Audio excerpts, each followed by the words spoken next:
हाथ जोड़ के दुहाई कर रहे हैं कि प्रधानमंत्री और गृह मंत्री, हमारा प्रदेश जल रहा है, उसको जलने से बचा लीजिए, खत्म होने से बचा लीजिए। लेकिन इस देश की विडंबना है और दुर्भाग्य है कि देश के प्रधानमंत्री और गृह मंत्री कर्नाटका में इतने व्यस्त हैं, वोट की राजनीति में इतने व्यस्त हैं कि मणिपुर जल के स्वाहा हो जाए उनको फर्क नहीं पड़ता, उनको मतलब सिर्फ वोट से है। कर्नाटका भी चाहता है कि आप अपना सारा अटेंशन वहां पर शांति बहाल करने में, कानून व्यवस्था दुरुस्त करने में लगाइए।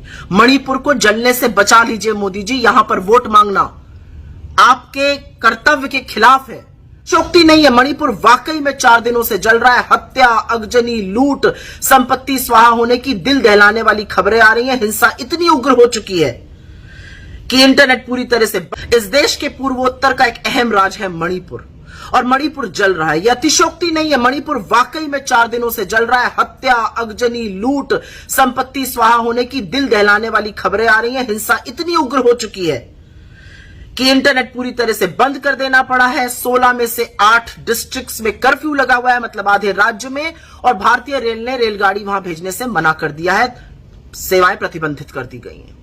हिंसा ने इतना उग्र रूप ले लिया है कि कानून व्यवस्था पूरी तरह से ठप है, और इस देश के प्रधानमंत्री और गृह मंत्री ने गवर्नर को अधिकृत कर दिया है शूट एट साइट ऑर्डर के, मतलब जहां देखो वहां गोली मार दो। ये 2023 का भारत है जहां पर एक राज्य जल रहा है और शूट एट साइट के ऑर्डर है। मणिपुर की ध्वस्त व्यवस्था के चलते वहां के मंत्री, वहां के विधायक, खुद ओलंपियन और भाजपा की राज्यसभा सांसद रह चुकी मैरी कॉम हाथ जोड़ के दुहाई कर रहे हैं कि प्रधानमंत्री और गृह मंत्री, हमारा प्रदेश जल रहा है, उसको जलने से बचा लीजिए, खत्म होने से बचा लीजिए। लेकिन इस देश की विडंबना है और दुर्भाग्य है कि देश के प्रधानमंत्री और गृह मंत्री कर्नाटका में इतने व्यस्त हैं, वोट की राजनीति में इतने व्यस्त हैं कि मणिपुर जल के स्वाहा हो जाए उनको फर्क नहीं पड़ता, उनको मतलब सिर्फ वोट से है। वोट, वोट और वोट। लेकिन आज सवाल पूछना पड़ेगा, और सवाल पूछना जरूरी है। मणिपुर में दंगे पूरी तरह से सांप्रदायिक हो चुके हैं। धार्मिक संस्थानों पर हमला हो रहा है, लोगों पर हमला हो रहा है, चुन चुन के मारा जा रहा है, अगजनी के मामले सामने आ रहे हैं, संपत्ति जलकर स्वाहा हुई जा रही है। क्या कोई नैतिकता नहीं है प्रधानमंत्री मोदी आपकी और गृह मंत्री अमित शाह की कि आप अपना सारा अटेंशन मणिपुर पर दीजिए? आपने तो यहां कर्नाटका आके कहा था अमित शाह जी की अगर आपकी सरकार नहीं आएगी तो दंगे हो जाएंगे। मणिपुर में आपने किसके नाम पर वोट मांगा था? वहां पर तो आपकी सरकार है, आपके रहते हुए मणिपुर जल उठा है। क्या कर रहे हैं आप उसके बारे में? असलियत तो यह है कि एक गृह मंत्री के तौर पर आप पूरी तरह से विफल रहे हैं। असम और मिजोरम में गोली चल जाती है, कर्नाटका और महाराष्ट्र में सीमा विवाद हो जाता है, अब मणिपुर जल रहा है। आपको अपने पद पर रहने का क्या मौलिक अधिकार है?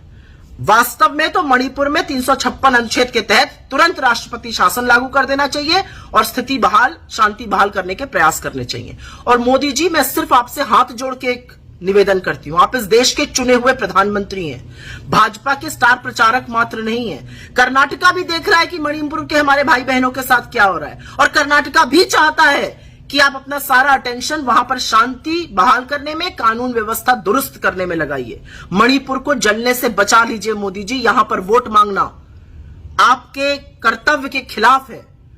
इस देश का एक राज्य जल उठा है, उसको बचाइए, वहां पर शांति बहाल करिए। वो आपका राजधर्म है। आपको अपना राजधर्म याद दिलाना जरूरी है।